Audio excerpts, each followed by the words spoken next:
Just Try Nation, stand up. It's your boy. Good morning, my brothers and sisters. It's your boy. And before I say anything else, I wanted to wish everyone a prosperous 2018. We still here. And that means that God is not finished. He is still in the developmental business. Remember, our days are about his plan, our purpose. And so, along those lines of development, I wanted to talk about today the need to work your core. Work your core. Yeah, that comes directly from observations uh, that happen with myself at the gym as I'm working out.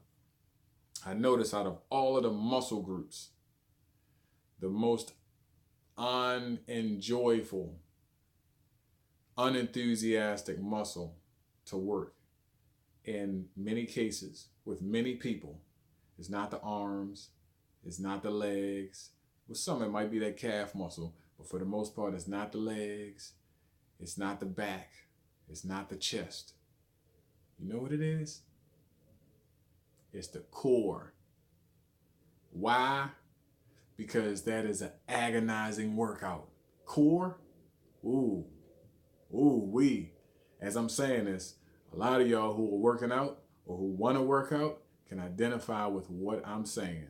The development of the core can be so agonizing. People actually count the minutes. We not finished yet? We ain't finished? No, you just started. This small area of muscle, when developed properly, accents the entire body. You can have a really developed core and it makes it look like your entire body is worked out.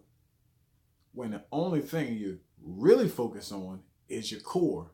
However, the inverse is not so accenting when all of the muscle groups are worked out except for a person's core. You see it immediately. So, what am I talking about? Well, Paul in the book of Ephesians talks about the same thing, but he's not talking about the outer core, the stomach. He's talking about the inside, the heart. He says in the book of Ephesians, chapter 3, verse 17, that I pray out of God's glorious riches that he strengthens you with his power through his spirit. Guess where? In your inner being. I pray that God strengthens you internally because he knows, just like the core, that if your core is tight, then you have good balance. Then you're strong. Your equilibrium is good.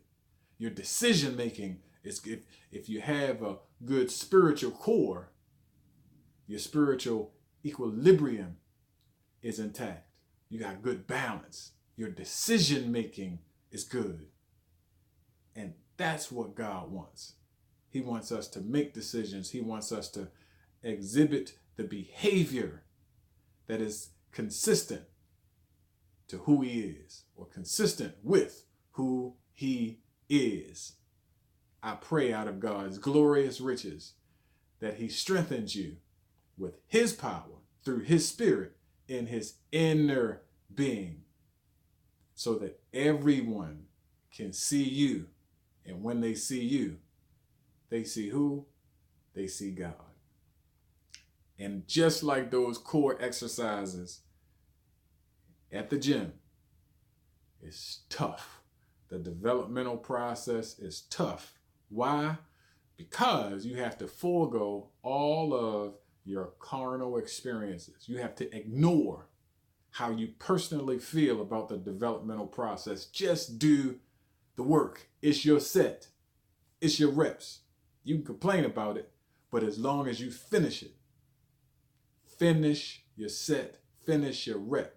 Because like Romans 8:28 says, all things work for the good.